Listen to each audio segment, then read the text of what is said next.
کہ امام نے فرمایا کہ اس نے کہا ٹھیک ہے مجھے منظور ہے. اس نے کہا ٹھیک ہے مجھے منظور ہے.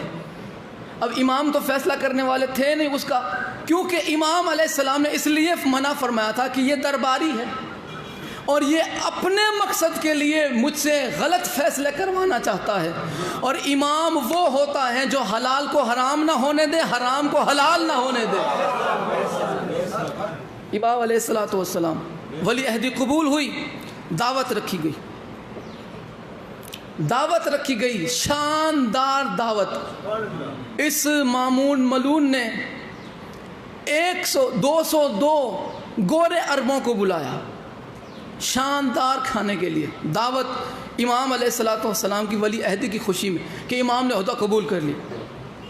202 بندوں کو بلایا، دربار سجایا گیا. اب اس میں آپ دیکھیں کہ بڑے باریک الفاظ آئیں گے. دربار سجایا گیا. دیکھیں یہ گھرانہ کتنا کریم ہے، کتنا عظیم ہے، کتنا شفیق ہے.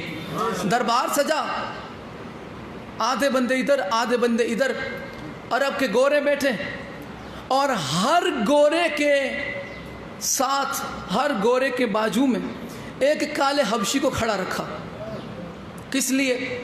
ہوا ڈالنے کے لیے. ہر گورے عرب کے ساتھ ایک کالے حبشی کو کھڑا رکھا تاکہ وہ ان گوروں کو ہوا ڈالے. اب ہوا کھانے کا وقت، کھانے کا وقت ہوا. غرور کی وجہ سے عربوں کے اندر غرور تھا کہ ہم گورے ہیں. گورے عربوں کو غرور تھا کہ ہم گورے ہیں اور حبشیوں کی ہمارے سامنے کوئی بساط نہیں، کوئی اوقات نہیں. اس نے مامون ملون نے ہر گورے کے ساتھ ایک کالا ہوا ڈالنے کے لیے رکھا. کھانے کا وقت ہوا، سبھی انتظار میں.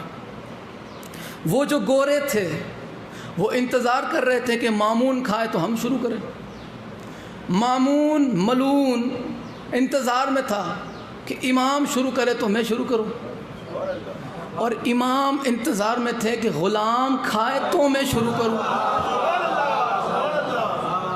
مامون نے کہا کہ مولا بسم اللہ کیجئے. آپ نے فرمایا کہ یہ نہیں کھائیں گے. تو مامون نے دھیرے سے ایسے ہاتھ رکھ کے کہا کہ مولا یہ غلام ہے. تو امام نے فرمایا کیا انہیں بھوک نہیں لگتی؟ یہ غلام ہے تو کیا انہیں بھوک نہیں لگتی؟ مولا لگتی ہے لیکن یہ بعد میں کھائیں گے. مولا یہ بعد میں کھائیں گے. آہا، امام کا جملہ سنیں. امام نے فرمایا کہ اگر یہ بعد میں کھائیں گے میں ان کے ساتھ کھاؤں گا، میں ان کے ساتھ کھاؤں گا. اب یہ بات ہو رہی تھی اس قدر کہ امام علیہ السلام کے اس فرمان کے بعد مامون ملون نے ہر گورے کے پاس ایک کالے کے لیے کرسی لگوائی. ہائے ہائے، ہر گورے کے پاس ایک کالے کے لیے کرسی لگوائی. ہر گورے کے پاس ایک کالے حبشی کے لیے کرسی لگوائی. اتنا غرور تھا ان گوروں کو، ان کا غرور چکنا چور کر دیا امام نے. عرب کے گوروں کو غرور کی وجہ سے مدینے والے سیدوں نے بہت اچھی طرح سے ذلیل کیا، غرور کی وجہ سے. کیسے؟ میں مثال کے طور پہ، مدینے میں کالا حبشی دل کا سفید، بظاہر رنگ کالا مگر اندر اتنا نور اہل بیت کے عشق کا. کالا اذان دیتا تھا، گورے نماز پڑھتے تھے. اب یہ ان کا غرور تب ٹوٹا جب فتح مکہ ہوا. فتح مکہ کے دن سرکار نے فرمایا بلال، آواز دی بلال. جناب بلال نے اس مجمع سے ہاتھ اٹھا کے عرض کی یا رسول اللہ، لبیک یا رسول اللہ. ادھر آ.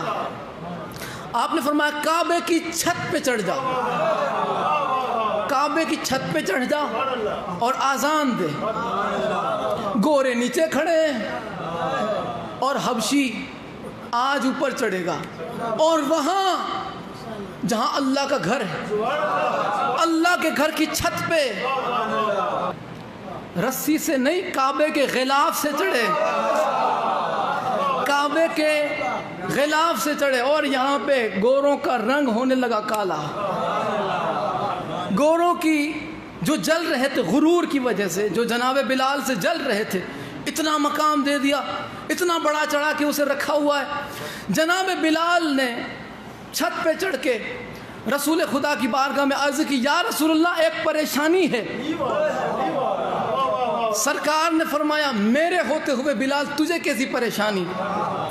جناب بلال نے عرض کی، یا رسول اللہ جب میں کعبے کے نیچے ہوتا ہوں، جب میں کعبے کے نیچے ہوتا ہوں یا کبھی کعبے کی دائیں طرف ہوتا ہوں تو کعبے کی طرف منہ کر کے اذان پڑھتا ہوں، جب کعبے کی بائیں طرف ہوتا ہوں تو کعبے کی طرف منہ کر کے اذان پڑھتا ہوں۔ آج بتائیں، آج میں کعبے کی چھت پہ کھڑا ہوں، کہاں منہ کر کے اذان پڑھوں؟ مصطفیٰ نے فرمایا، مجمع میں نظر کر، جہاں علی نظر آئے وہاں منہ کر کے اذان پڑھ دے۔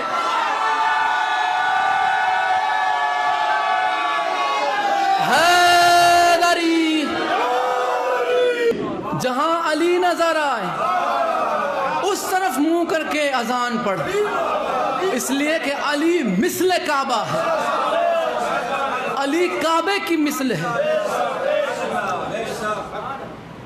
گورے بھی ساتھ میں بیٹھے ہوئے ہیں، کالے بھی۔ کالوں نے پیٹ بھر کے کھایا، گورے کپڑے بچاتے رہے۔ گورے غرور کی وجہ سے کپڑے بچاتے رہے، کالے حبشیوں نے پیٹ بھر کے کھایا، منہ چڑھاتے ہوئے، دل میں بھونکتے ہوئے اٹھے۔ ظاہراً بولنے کی تو جرت نہ تھی، بھونکتے ہوئے نکل گئے باہر۔ جب باہر نکلے، گورے غرور کی وجہ سے، دشمنی کی وجہ سے، نفرت کی وجہ سے، امام کے اس قابل تعریف فعل کی وجہ سے، اس کام کی وجہ سے انہیں برا لگا، یہ اٹھے، باہر نکلے شکل بناتے ہوئے۔ یہ گوروں کا حال تھا۔ پتہ ہے کالوں کا کیا حال تھا؟ ایک ایک حبشی مولا کا ہاتھ چوم کے کہہ رہا تھا کہ واقعی خدا جانتا تھا کہ رسالت اور قرآن کو کس خاندان میں رکھے۔ حیدری رسالت اور قرآن کو کس خاندان میں رکھے، واقعی یہ اللہ جانتا تھا۔